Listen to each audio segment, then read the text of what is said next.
Hello students, there is a good news for you. Now you can write the same matter at different speeds. Link of the same is given in the description box. Thank you. Start. The brief facts leading to this application are that opposite party, who is the wife of the petitioner, filed an FIR against the petitioner and against his family, basing upon which the aforesaid case was registered. Stop. The petitioner was charged under sections 498A and 379 of the Indian Penal Code and section 4 of the Dowry Prohibition Act, read with section 34 of IPC. Stop.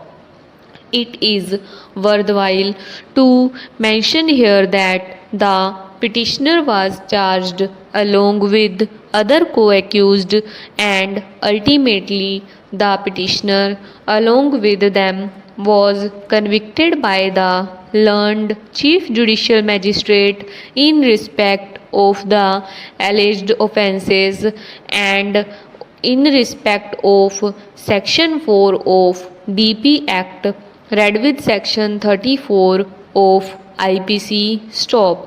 All of them were sentenced to undergo rigorous imprisonment for a period of 2 years and to pay a fine of rupees 5,000 each. Stop. The substantive sentences were ordered to run concurrently. Stop.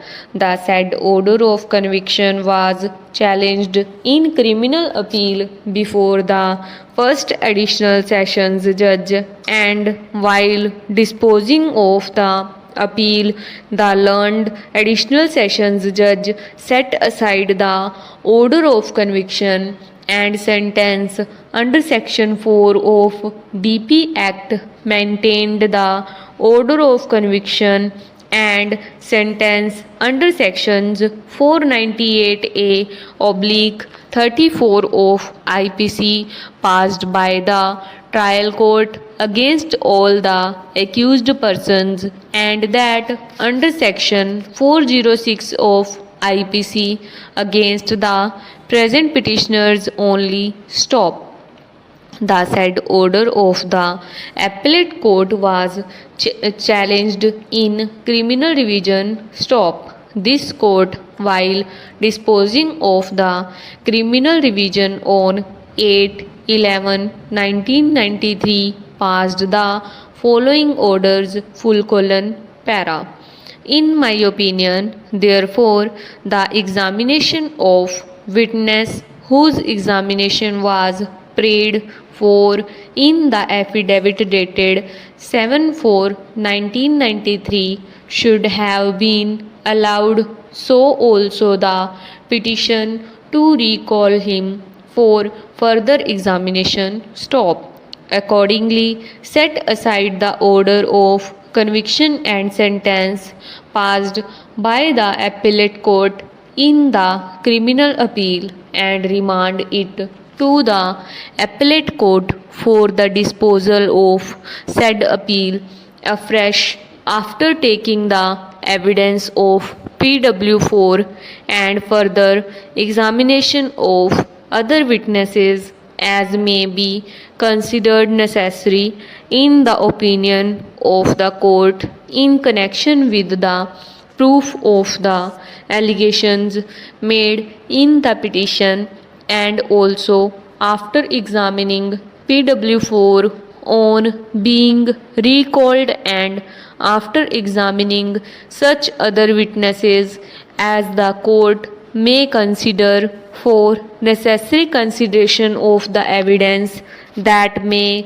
come from PW4 on his re-examination, and shall dispose of the appeal thereafter in accordance with law. Stop. Para. Thereafter the case took a different turn. Stop. The petitioner instituted a suit for divorce in the court of subordinate judge, and the same was transferred to the family court. Stop. Ultimately, the petitioner and his wife resolved their dispute on certain terms and conditions and filed an application under section 13B of the Hindu Marriage Act 1955. Stop. A copy of the joint application was filed before this court, which has been annexed as Annexure 1 to this petition. Stop. The terms of compromise set forth in the said application were as follows: para. There shall be a decree for divorce dissolving the marriage of the parties. Stop. The opposite party has accepted a sum of rupees 3 lakhs paid to her through several pay orders and also in cash in presence of the court towards all her present and future claim, including the share in the ancestral and self-acquired properties of the petitioner and the alleged dowry articles said to have been given before or at the time of or any time subsequent to their marriage. Stop. The opposite party hereby releases the petitioner from the obligation to maintain her on any account whatsoever. Stop.